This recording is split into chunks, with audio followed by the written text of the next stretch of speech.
utuu ati mirga koona banee eenyu beeka lafa waala kooti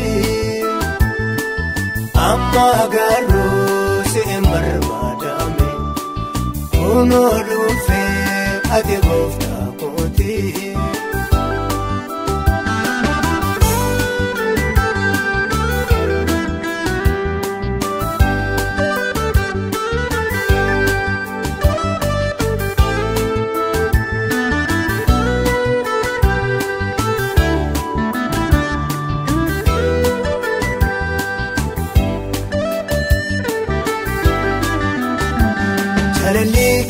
Ana mangargare atin sinin beektu taarraa boore kana argeen Yesuus baay'ee jaalladhe abdii jireenyaa koo ani sin boodadhe jaalalli kee addaa ana mangargare atin sinin beektu taarraa boore. Kana argeen Yesuus baay'ee jaalladhe abdii jireenyaa koo ani sin boodadhe utuu ati mirga koona banee eenyu beeka lafa waala kooti amma garuu si barbaadame kunoo dhufee ati gooftaa kooti utuu ati mirga koona banee eenyu beeka lafa waala kooti amma garuu si barbaadame kunoo dhufee ati gooftaa kooti.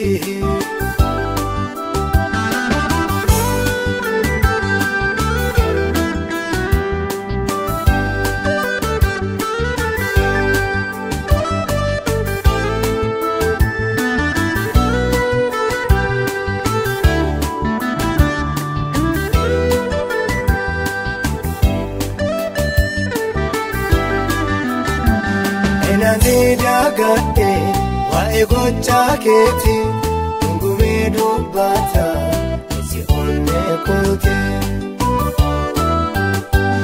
atiin dagatamtu akkamittiin goota sin jechuun jaalladha adootee mootota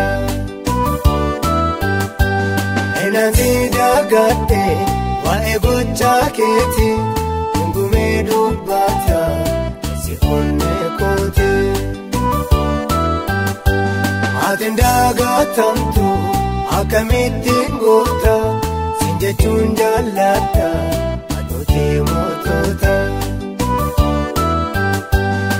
utuu ati mirga koona banee eenyu beeka lafa waala kooti amma garuu si barbaadame kunoo dhufee ati gooftaa kooti utuu ati mirga koona banee eenyu beeka lafa waala kooti amma garuu si barbaadame kunoo dhufee ati gooftaa kooti.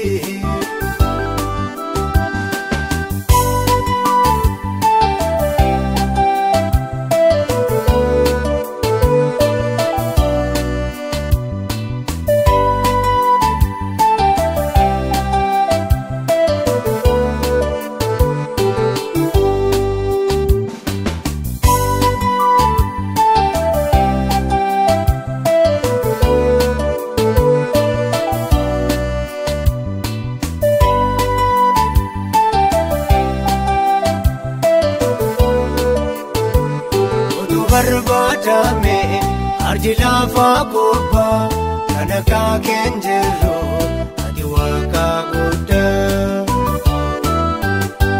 baay'ee si jaallatte keesi onnee kooti jaalala keebbite nabeelaafee kooti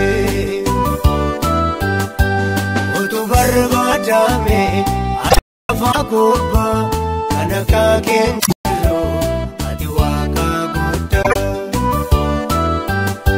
baay'ee si jaalatte keesi onnee kooti jaalala keebbite nabeelaafee kooti. Ate mirga kono banne enyu beka lafa wala kooti amma garuu si marmadame kuno dhufe ati gooftaa kooti utuu ate mirga kono banne enyu beka lafa wala kooti amma garuu si marmadame kuno dhufe ati gooftaa kooti.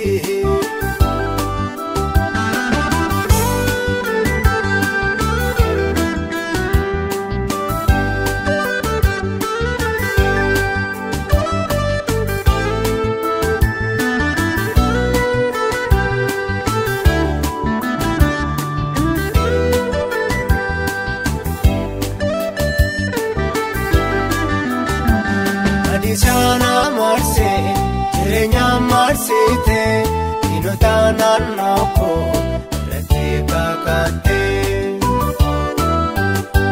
Harki gaarummaa kee naannoo kootti baay'ee, madaan jireenya koo murtaasii hin fayyee. Adi sana marse, jireenya marsite, dinota naannoo koo. Kakate harki gaarummaa kee naannoo kootti baay'ee madaan jireenya koo murtaasii hin fayyee. Utuu ati mirga kono banne enyu beka lafa wala kooti amma garuu. Si marmadame kuno dhufe ati gooftaa kooti utuu ati mirga kono banne enyu beka lafa wala kooti amma garuu si marmadame kuno dhufe ati gooftaa kooti.